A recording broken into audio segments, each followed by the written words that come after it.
Olha, o fundo imobiliário, eles não geram um bom resultado para o cidadão. A gente foi ludibriado. Não é que você errou, você foi conduzido ao erro, é diferente.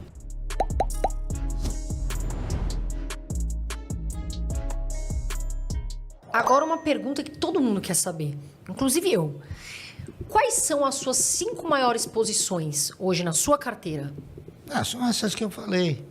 É a Klabin, tá certo? A Unipar, que mais? A Taesa, a TRPL, CEMIG. Essas são, é uma configuração, assim, mais ou menos equânime, né? Um negócio que vai... Todas elas me dão um dividendo. Essa questão de diversificação. Eu estou aqui lembrando de ter lido algo que o senhor comentou sobre essa questão de tomar muito cuidado, né? De diversificar muito, de ter muitas ações. O que o senhor acha saudável ter na carteira? Por exemplo, eu acho que 15 ações, ou enfim, ou depende muito se a pessoa estuda as ações. Veja bem, as empresas, no caso. Em 1971, quando eu resolvi criar uma carteira de renda mensal, tá certo? Eu pensei da seguinte forma: se eu quero ter uma carteira de renda mensal, eu tenho que ter uma remuneração mensal, não é isso? Se porventura eu comprar ações de uma empresa que paga dividendo uma vez por ano, eu tenho que ter ações de 12 empresas que pagam uma vez por ano, porque são 12 salários, né? Até tem um 13º, então 13. Se eu comprar ações de empresas que pagam um dividendo semestral, eu tenho que ter a metade, né? E esse, o princípio é esse. Então, essa foi a diretriz básica que nos levou a ter uma quantidade reduzida de ações, porque não há necessidade de você ter tudo. O importante é você ter os melhores, tá entendendo? Aqueles que têm o compromisso com o acionista de remunerá-lo. Porque, na realidade, eu penso assim, na realidade, nenhum empresário pensa em remunerar bem o acionista. Todo empresário, ele pensa em se remunerar bem. E você acaba junto no mesmo barco, sendo bem remunerado também. Márcio, você pode citar algumas empresas que você considera que estão baratas e pagando bons dividendos neste momento atual? Bom, essas aí que eu falei. A Vibra paga um bom dividendo, a TRPL paga um bom dividendo, a Taesa paga um bom dividendo, a própria CEMIG também paga um bom dividendo, se você for olhar o custo-benefício, né? A Klabin também, a R$4, paga um bom dividendo, tá entendendo? Essas empresas, se você comprar, você nunca vai perder. Banco do Brasil a gente pode colocar também nessa lista? Também, pode colocar. Ele já esteve um pouco melhor, a questão de um mês atrás, que estava R$29, R$30, né? Agora ele evolui para uns 36, mas ainda assim o valor patrimonial dele é acima de 55, quer dizer, a relação preço-patrimônio, ela está muito desajustada, né? E veja bem, o Banco do Brasil é uma empresa que ela distribui um payout, um dividendo, melhor do que os demais bancos. O único banco que chega um pouquinho perto dela é o Santander, tá entendendo? Que paga um pouco menos e custa mais ou menos o mesmo preço. Mas os outros bancos pagam bem menos. Nossa, você não faz ideia quanto menos, tá entendendo? Falando em bancos, o senhor acha que com essa vinda dos bancos digitais, muitas pessoas falam que os bancões morreram, né? Bradesco e tal. O que você pensa sobre? Eu acho que eles estão adormecidos, tá entendendo? Porque os bancos digitais, eles vão ter uma ascensão forte, mas o problema do banco é que o brasileiro não tem grana, tá entendendo? Essa que é a verdade, né? O banco precisa ter o quê? O banco precisa ter o cidadão que deposita o dinheiro lá. Então, os bancos digitais, eles estão oferecendo tantos benefícios, né?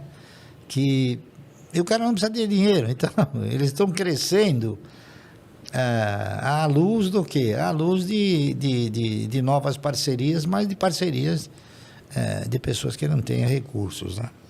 Barsi, agora uma pergunta que muitos me fizeram. Você deu uma declaração falando o seguinte: fundos imobiliários são um conto do vigário. Oh, e é? Eu queria que o senhor comentasse mais sobre essa sua declaração. Olha, o fundo imobiliário, a exemplo de todos os fundos, eles não geram um bom resultado para o cidadão. Os fundos imobiliários, eles estão lastreados em quê? Na locação de lajes, corporativas ou não. O nosso país ele tem uma indecisão muito forte com relação aos agentes econômicos. Então, de repente, a economia sofre um problema qualquer e as locações elas passam a diminuir ou então até a inexistir. E imóveis, Márcio, o senhor investe em imóveis físicos como forma de investimento? Não. Como oportunidade, sim, mas como investimento, não. Você compra um imóvel para comprar... Agora, por vias indiretas, eu também tenho imóveis, né? Você nem faz ideia quantos.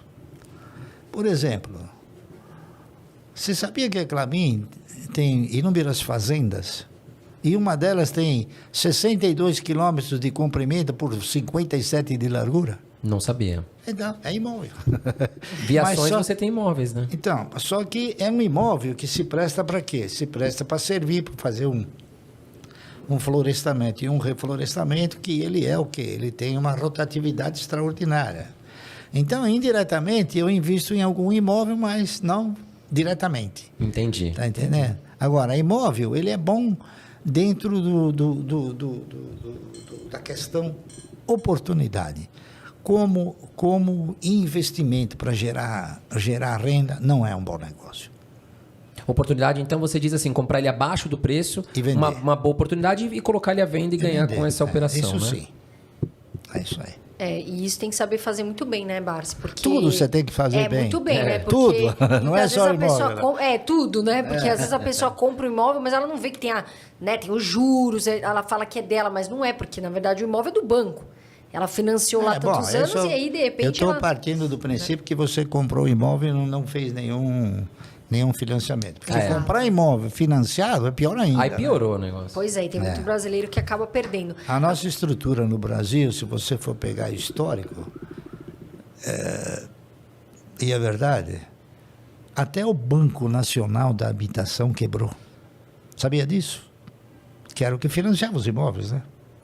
Agora, falando de erros, né, Barsi? Todo investidor já cometeu algum erro que fala, essa ação eu errei, ou esse erro eu não deveria ter cometido. Tem algum erro que você cometeu? Não é questão de ter cometido ou não. Eu cometi erros que qualquer um cometeria. Está entendendo? Por exemplo, eu tive ações de uma empresa chamada Banco Nacional. Quem fazia propaganda do Banco Nacional, sabe quem era? Ayrton Senna? O Ayrton Senna, exatamente. A gente foi ludibriado. Não é que você errou, você foi conduzido ao erro, é diferente. Eu, por exemplo, tinha ações de um banco chamado Banco Econômico, que agora está ressurgindo. Aí, minha filha que está vendo isso aí, e eu tenho uma quantidade muito grande, né? Eu fiz propaganda que agora o pra esse BTG banco. comprou. Quando eu era pequena, eu fiz propaganda para esse banco, né? Eu era modelinho, pequenininho que passava no banco, lembra? Então, isso aí por questões políticas. Esse banco foi fechado pelo Banco Central, né?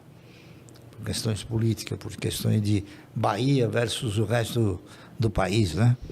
O Ângelo Calmon de Sá, que era o presidente do banco, etc., era um dos grandes acionistas da Copene. Então, a Copene foi vendida e quem ia comprar era o Ultra e quem ia financiar era o BNDES. E, no fim, os baianos quiseram que ficasse com eles, então criaram a Braskem. É uma historiazinha interessante de saber. Mas ele quebrou por causa disso. Só que ele quebrou como tendo um dos maiores patrimônios do país. E agora está ressurgindo. O BTG comprou o Banco Econômico. Olha. Você vê que coisa interessante, depois de 20 anos. Né?